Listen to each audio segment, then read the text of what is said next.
Yun, good morning mga idol. Isang mapagpalang araw sa inyo at gusto ko lang ipakita sa inyo mga idol yung nabili sa atin ng isa nating buyer. Bali kahapon bumalik yung bumili nung nakaraang linggo na dalawa. Nilaban niya agad yung binili niya, nakatuwin siya. Kung gusto niyo mapanood yung video, nandun po sa aking Facebook account. Ilalagay ko na lang dito sa taas yung aking Facebook account. Doon po ito ay naglalagay ng mga update ng buyer natin. Kahit tayo ay medyo malit na ayos naman yung resulta ng ating mga breed. Itong hawak ko nga pala ay i-deliver ko ngayong araw. Yan, yung ating signature na tinatawag ko na Beatles White. Doon sa mga nagtatanong bakit daw Beatles White, nagme-message sa akin. Kasi ito po ay pinangalanan ng aking pinsan. Sabi ay, Otoy, gumawa ka ng sarili mong bloodline na white. Nagbuo tayo ng sarili nating white. Ang baseline natin is white jacket na nakuha naman natin doon sa kaibigan natin na engineer sa Cavite, kay Sir Lloyd Pagtakhan. Shoutout sa iyo, kuya. Salamat doon sa mga pinadala mo sa aking unang materials na trio na pinasukan na natin na ibang linyada, dinevelop natin as in masasabi natin sa atin kahit na ilang taon pa lang tayo nag-breed. Maganda po yung resulta. Lagi silang nakakauwi ng buhay yung ating mga manok kasi maganda yung mga kanilang cutting. Minsan hindi sila nasusugat, minsan konti lang. Yan. Ito ay i-deliver natin dito lang sa amin sa kabilang bayan ng sa amin kasi Torrijos, doon sa Santa Cruz. I-deliver po natin to isa. Stag po, 6 na buwan. Maganda po ang sukat. Medium to high lang yung mga breed natin. Hindi po tayo nagbe-breed ng masyadong high. Kasi hindi naman po tayo nakakapagpalugon kasi pag magpapalugon tayo medyo matagal. Yung mga lumulugon lang sa atin ay yung mga winners na. Yun lang yung mga lumulugon. Pero pag mga ganito pong edad, ina-out ko na kasi medyo yung budget din naman natin ay hindi masyadong malaki. Para may umikot lang sa manukan, maituloy lang natin yung ating hilig. Nagbebenta po tayo. Pero maayos na manok yung binibenta na. Hindi tayo nagbebenta ng hindi maayos. Yan. Kahapon, salamat ako doon sa buyer, bumalik. Kumuha po ulit siya ng isa na bullstag.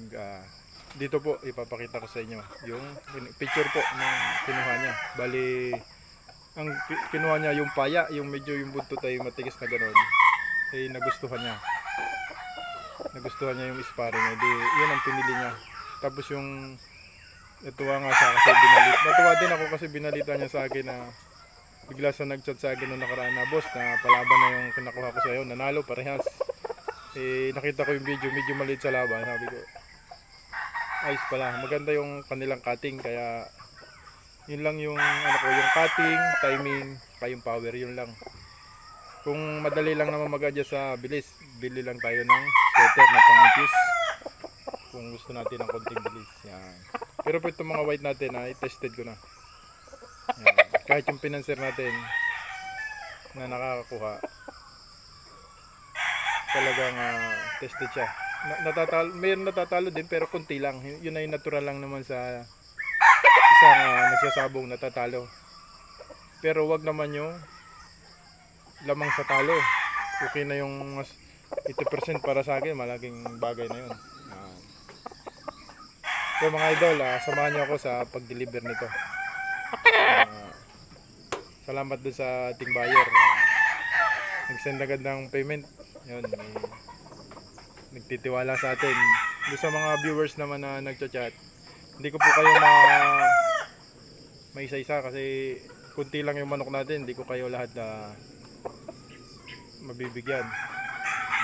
May isa pala akong viewer, shoutout doon sa Tagagasan kay, hindi ko na yung kanyang pangalan.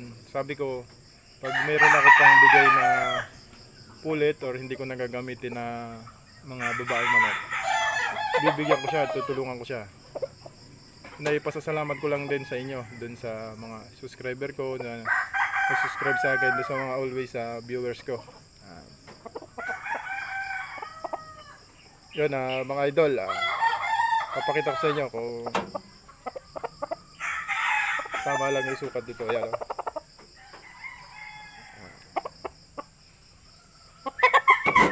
ito na yun mga idol, yung ating i-deliver mamaya. Yan, ating signature line na Beatles White. Yan. Okay na. Good station naman siya, kaya sabi ko hindi ako mapapahiya dun sa buyer ko dito. Yan. Mayabag nang tumayo, 6 na buwan lang. Parang kailan ko lang binirid to mga idol. Meron pa dong isa sa dulo, pero hindi pa natin ina-out. Titira tayo ng mga 3 piraso para may panlaban naman tayo kung sakaling tayo ng paibig. Best, ang sekreto lang sa buyer, ibigay mo yung best, pinaka best mo na manok para sa kanila. Kahit yung matira sa'yo, yung mga ano na lang, yung mga mabababa, yung mga tira-tira, okay lang yun. At least ibigay natin sa buyer yung hinahanap nila. Yan. So mga idol, tayo ay magpe-prepare lang at alis na tayo kasi medyo malayo.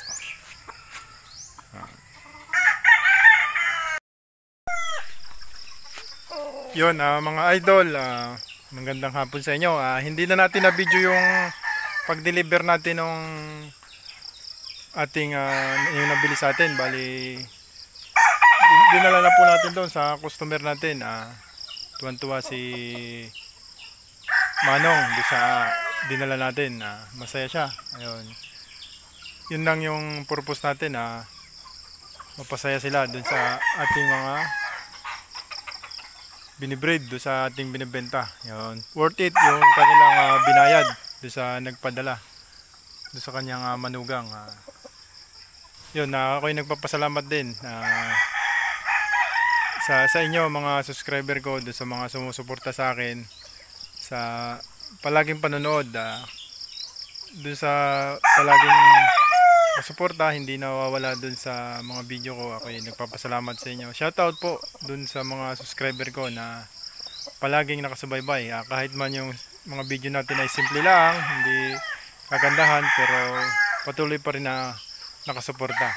Dito tayo sa ating munting manukan. Bali ang oras ngayon ay alas 6 na ng hapon. Binabantayan natin yung ating mga alaga, yung kanilang paghapon. Minsan kasi merong hindi humahapon, hindi pa masyadong marunong yung iba na bagong tali natin. Yun, ipapakita ko sa inyo mga idol, yung ating mga manok na natitira. Mga idol, bali lugo na. Palugo na yung ating mga, ito yung mga natitira. Ayun, sa dulo ito. Ito po dati ay puno ng istag, yung pataas na ito. Wala na, naubos na. Yung mga nagfinance, ako yung nagpapasalamat din doon sa financer ko na palagi nagtitiwala. Yan po yung mga hen, kung saan yung mga useful ko na yan, pero tested ko po yan. Tested na yan yung mga tinali ko ng mga May natatalo din naman anak, pero ilan-ilang piraso lang lamang sa panalo, kaya ating itinali yan. Tapos ito yung ating mga bago yan, mga bago po natin yan. Ang anak nung nabili ko sa Pestag na Mangyan sweater. Yon, nakabili po tayo doon nung last August. Baka ngayong August po pumasyal ulit tayo. Kung may budget tayo, papasyal tayo. Kahit hindi po tayo bibili, papasyal lang tayo kasi malaking bagay po yung tayo ay maka-attend sa mga ganong event, kasi nakaka-adapt po tayo ng mga dapat nating idagdag sa munti nating manukan. Yan, masukal na, medyo masukal, naglinis nga po tayo, pinuto natin yung mga dahil sobrang lalago na, tutubo pa naman po yan. Yan, medyo madami po yan. Ito mga bago po natin to, bago, ito selected ko na gagawin kong broodstag. Yan, no? Beetles white. Yan. Medyo maayos yung istasyon. Yan. Tapos ito yung aking kanaway na red. Yan, no? Kanawayon po yan. Yung throwback na babae na nabili ko. Itiniros ko dun sa aking McLean Hatch. Yung baseline ko na McLean Hatch. Yan. Medyo maganda na, oh. Batang bata po yan. Tapos yung aking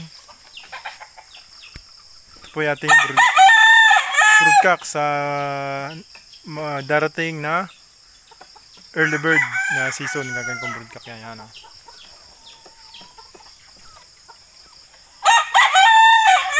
Pa po iba, marami pa yan. Pero po yung mga yan babae, tapos itong mga istag na yan, mga bagong tali. Tapos isa sa napili ko na ginamit ko po yan last season. Mga na brood stag. Yan, palabas ko na rin yan dito pero maganda sukat. Medyo padilim na po. Tapos yung pinakang yellow-legged Dutch ko. Isang brood stag ko yan na yellow-legged Dutch. Yan ay nakuha ko po ay dun sa Seaman na nakakuha kay Doc Marvin report ng materials. Nabahagihan niya ako. Yun, kaya nabili natin sa kanya yan. Pinaparami po natin. Maganda rin yung score na i-cross natin dun sa ating mga McLean. Ito yung mga stag na po ito. Yan, mga stag na lahat.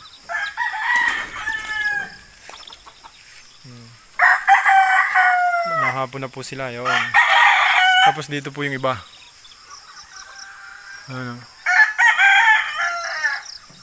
Yung ating mga bago yan. Late born po yan. Yan. Pero nabandingan po sila ng national. Ito yung iba. Yun mga idol. Oh. Maraming salamat sa inyo sa palaging panonood ng ating mixing mga video. Yan. Salamat sa mga nagchat-chat sa akin. Na-appreciate ko po kayo lahat. Yun, makikiusap naman po ako doon sa mga mapapadaan na bago sa dito sa aking video ay baka pwede po akong pakisubscribe na lang po. Yun, maraming salamat po at God bless po sa inyong lahat.